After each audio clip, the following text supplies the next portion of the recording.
जोली साहब, सम्मानित मंच, उपस्थित बुजुर्गों, भाइयों और बहनों, नौजवान साथियों,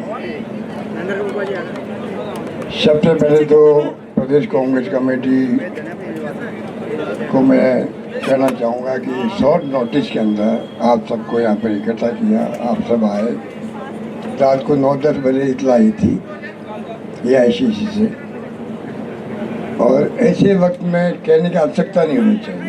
मेरे पूर्व वक्ता ठीक कह रहे थे कि जानकारी मिलते ही पहुंचना चाहिए। हमारे सर्वोच्च नेता जो है सोनिया जी और राहुल जी, अगर उनको खिलाफ चार्जशीट पेश की गई है, आप सोच सकते हो कि ये मंशा क्या है। ये मंशा बहुत खतरनाक है। ये देश को किस दिशा में ले जा रहे हैं किसी को नहीं मालूम। देश किस दिशा में जाएगा कोई नहीं जानता। ये हालात देश में बन चुके हैं, इसको आपको हम सबको समझना पड़ेगा। ये कोई कल खाचरेबाजी के यहाँ छापे पड़ गए, रॉबर्ट वाड्रा जी को कल बुला लिया, 10 घंटे रखा, आज फिर बुला लिया उनको, चुपचाप चार्जशीट पेश कर दी गई। और भी ठीक कह रहे थे कि 90 साल पहले जो अखबार निकला है, 90 साल पहले पंडित नेहरू जी ने, रफ़ी अहमद किदवई जी ने, 90 साल तक जो है आज़ादी के पहले 1938 के अंदर, ओके, जब पूरा अखबार बंद हो गया, AICC चाहती थी कांग्रेस कमेटी वापस शुरू करें इसको। उसके लिए ये प्रयास किए गए। AGL जो कंपनी थी, एसोसिएट जर्नल्स लिमिटेड, उसके 90 करोड़ रुपए 10 साल में टुकड़ों में दिए गए कर्जा।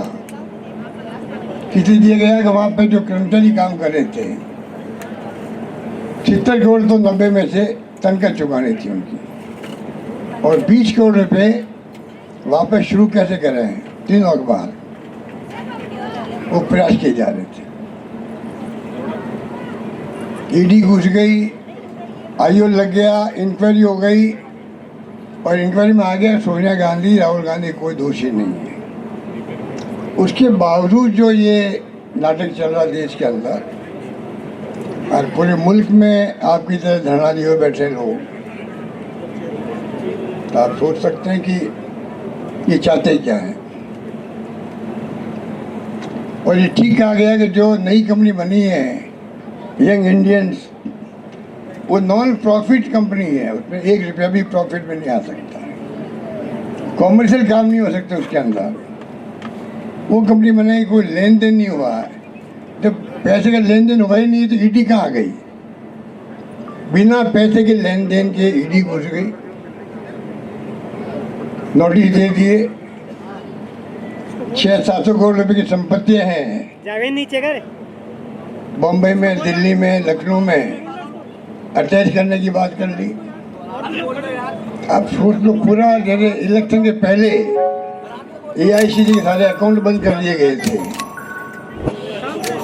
आप कल्पना कीजिए, डेमोक्रेसी के अंदर एक मुख्य राजनीतिक पार्टी जो विपक्ष में है, जिसने मुल्क को आज़ाद करवाया, सारे अकाउंट बंद कर दिए।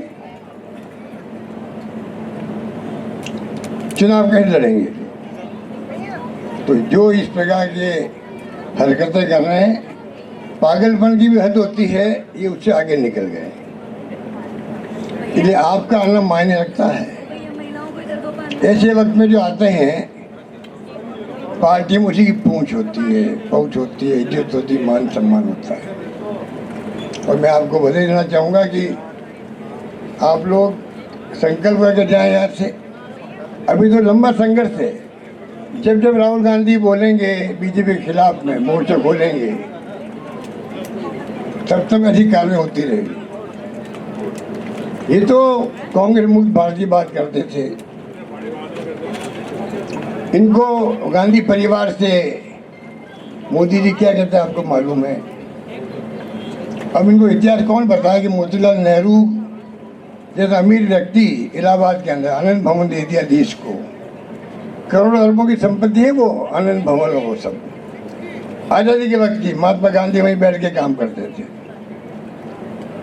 मोतीलाल नेहरू लगा करके, जवाहरलाल नेहरू हो चाहे इंदिरा गांधी हो जिसने पाकिस्तान के 2 टुकड़े कर दिए, राजीव गांधी हो जो शहीद हो गए, इंदिरा जी शहीद हो गई, सोनिया गांधी जी ने 20 साल तक काम किया अध्यक्ष के रूप में, खुद प्रधानमंत्री नहीं बनी, डॉक्टर मनमोहन सिंह ने बनाया।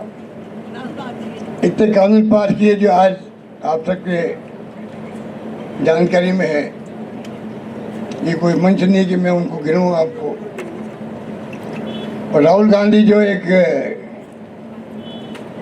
जिस रूप में संघर्ष कर रहे हैं, चाहे वो भारतीय यात्रा निकाली हो, पूरे देश में इतिहास बन गया। दुनिया के अंदर इतनी लंबी यात्रा दुनिया के किसी मुल्क में नहीं निकली है जो राहुल गांधी ने निकाली थी। एक मैसेज दिया उन्होंने देशवासियों को, जिस ईमानदारी के साथ में, कर्मठता के साथ में समर्पित होकर वो काम कर रहे हैं, पार्लियामेंट के अंदर, पार्लियामेंट के बाहर। खड़गे साहब और राहुल जी ने अभी जो मीटिंग करने शुरू करी है, जिला अध्यक्षों को बुलाया है। ये तो अध्यक्ष जी आपको बताएंगे क्योंकि ये पूरी तरह इन्वॉल्व है, जो लिचा बताएंगे आपको।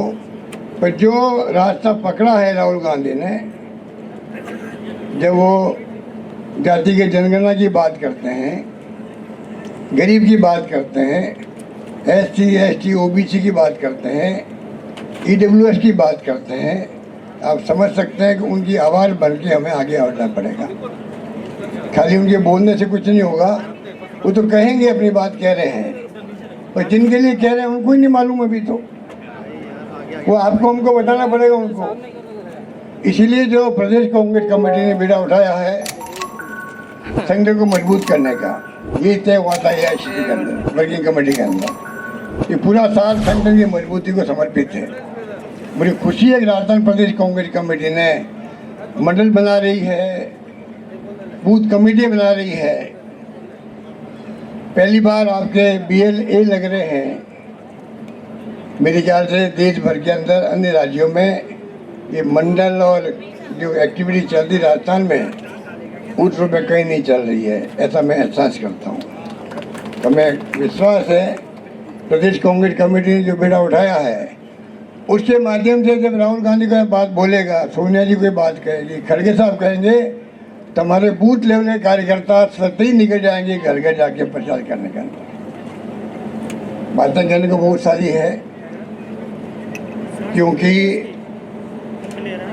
अभी बहुत बड़ी जिम्मेदारी आपके ऊपर है। इंदिरा जी चुनाव हार गई थी, उस वक्त में जिन लोगों ने साथ दिया पार्टी का, वो लोग बाद में अच्छे दिन आने पर सत्ता में आए थे। हम लोग भी उस वक्त MP बने थे और लंबे समय तक हमें अवसर मिलते गए काम करने के। ये वक्त है आप सबका, जब आप जम करके पार्टी को मजबूत करने का काम करें, संघर्ष में साथी बने। इंदिरा जी जेल गई थी तब हम लोग भी जेल गए थे। आप भी तैयारी रखें, ये जाने की तैयारी भी रखें।